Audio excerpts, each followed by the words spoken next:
warahmatullahi wabarakatuh. Selamat datang di Siboim, siaran belajar online, interaktif dan menyenangkan. Halo anak-anak hebat, apa kabar kalian hari ini?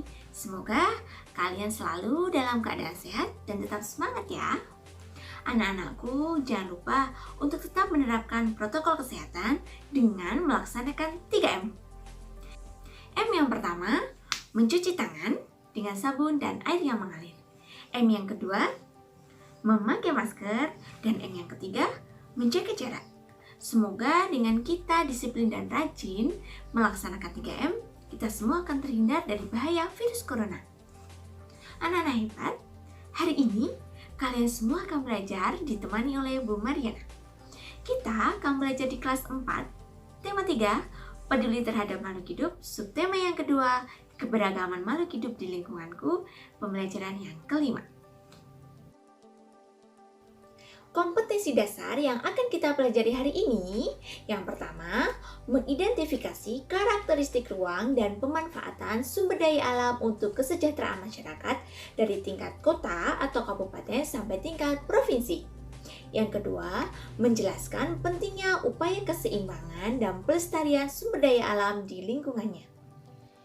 Tujuan pembelajaran yang akan kita capai hari ini meliputi 3 hal. Yang pertama, mampu memahami karakteristik tempat hidup hewan berdasarkan ciri-ciri khususnya. Yang kedua, mampu memahami pemanfaatan sumber daya alam di lingkungannya. Dan yang ketiga, mampu memahami cara menjaga kelestarian hidup hewan langka.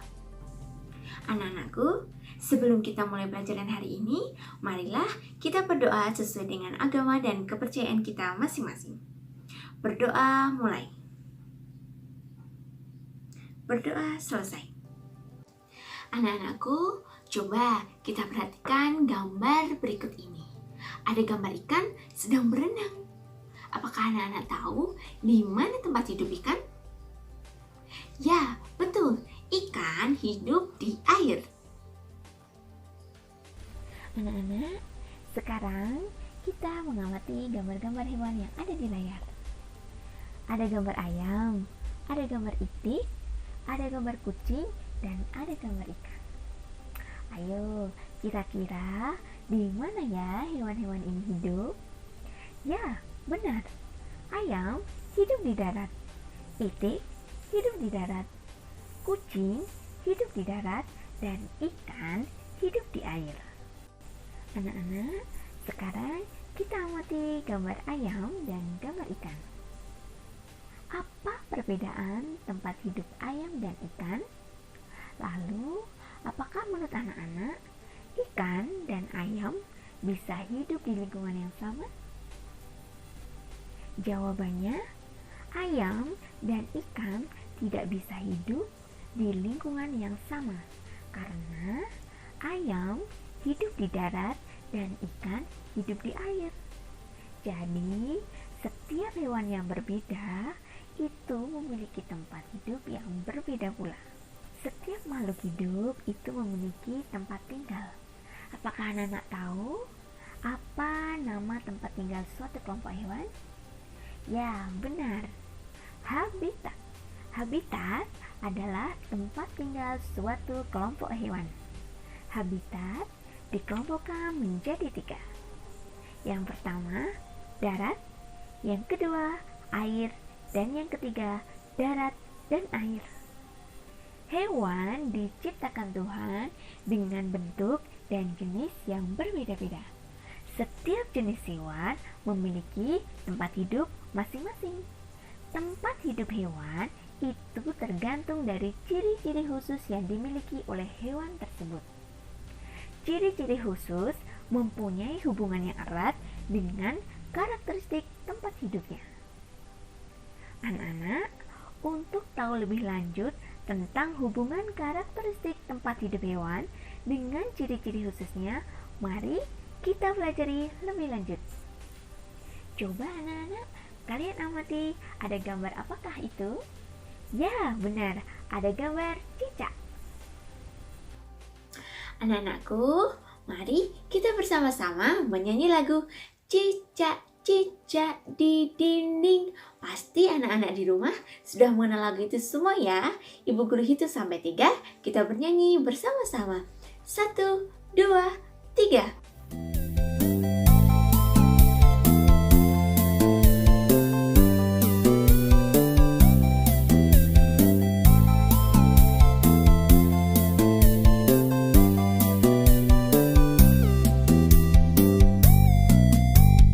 Cicak-cicak di dinding, diam-diam merayap.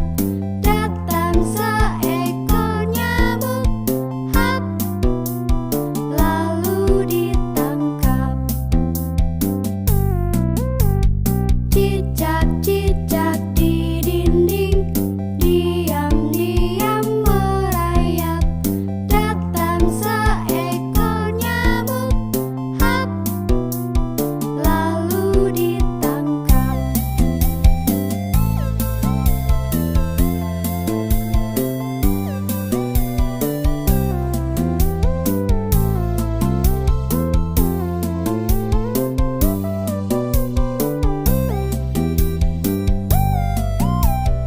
Cicak-cicak di dinding, diam-diam merayap. Datang seekor nyamuk, hap, lalu ditangkap. Cicak-cicak di dinding, diam-diam merayap. Datang seekor nyamuk, hap, lalu ditangkap.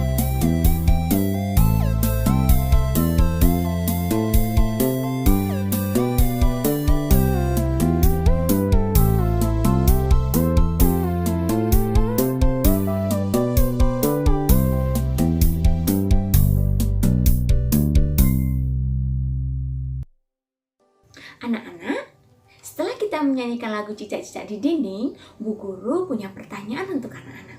Kira-kira apa yang kalian ketahui tentang hewan cicak? Ya, benar. Hewan cicak merayap di dinding. Tetapi kenapa kira-kira walaupun merayap di dinding, cicak tidak jatuh ke lantai ya, Bu? Selain itu, lidah cicak menjulur panjang. Apakah ada yang tahu? Sekarang kita akan belajar bersama-sama tentang ciri-ciri khusus hewan. Yuk kita belajar. Anak-anak, coba amati gambar cicak tersebut. Apakah kamu pernah mengamati cicak yang merayap di dinding rumahmu? Mengapa cicak tersebut tidak jatuh ya ketika merayap di dinding? Ya, benar. Karena cicak mempunyai perekat pada telapak kakinya. Lidah cicak panjang dan lengket untuk menangkap serangga. Cicak juga dapat memutuskan ekornya untuk melindungi diri dari musuh atau disebut dengan autotomi. Sekarang kita amati gambar kelelawar. Tahukah anak-anak bahwa kelelawar hidup di tempat yang gelap seperti di atap rumah dan di gua? Kelelawar mengeluarkan suara dengan frekuensi tinggi. Kelelawar memiliki pendengaran yang amat baik dan peka terhadap bunyi pantulan. Jadi, walaupun dalam suasana gelap dan malam hari, kelelawar bisa memakan buah jamu yang sudah matang. Dan kelelawar adalah hewan yang aktif di malam hari atau disebut dengan hewan nokturnal. Yang ketiga, ada gambar bunglon. Bunglon dapat mengubah warna kulitnya sesuai dengan tempat yang ia singgahi untuk melindungi diri. Kemampuan ini disebut dengan mimikri. Coba kalian amati gambar bunglon berikut ini. Ada gambar bunglon sedang ada di atas daun, maka warnanya berubah menjadi hijau. Yang kedua, ada gambar bunglon yang sedang ada di atas batang pohon, maka berubah warna menjadi coklat. Kondisi dan karakteristik alam yang berbeda-beda akan mempengaruhi jenis hewan yang hidup di wilayah tersebut. Nah, anak-anak, tahukah bahwa hewan-hewan yang ada di sekitar kita memberikan banyak sekali manfaat untuk kehidupan kita? Misalnya, anak-anak setiap pagi sarapan dengan telur dan susu. Apakah anak-anak tahu dari mana asal telur dan susu tersebut? Ya, benar sekali. Susu dan telur dihasilkan dari hewan-hewan yang ada di sekitar kita. Selain telur dan susu, ada juga daging yang selalu kita konsumsi sehari-hari. Anak-anak, ada berbagai cara yang bisa kita lakukan untuk melindungi hewan langka agar tidak punah. Salah satu caranya adalah dengan mendirikan tempat untuk melindungi kelangsungan hidup hewan langka tersebut. Salah satunya mendirikan kebun binatang, taman nasional, suaka marga satwa, dan cagar alam. Berikut contoh-contohnya.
Anak-anakku, hari ini kita sudah belajar banyak hal ya.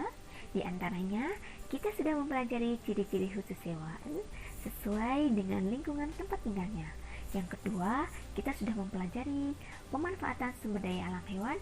Dan yang terakhir, kita sudah mempelajari tentang cara menjaga hewan-hewan langka.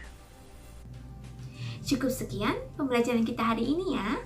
Semoga apa yang Ibu sampaikan bisa bermanfaat untuk kalian semua. Untuk anak-anak hebat, tetap semangat belajar di mana saja, kapan saja, kalian luar biasa. Sampai jumpa di Sibo Ilmu selanjutnya. Wassalamualaikum warahmatullahi wabarakatuh.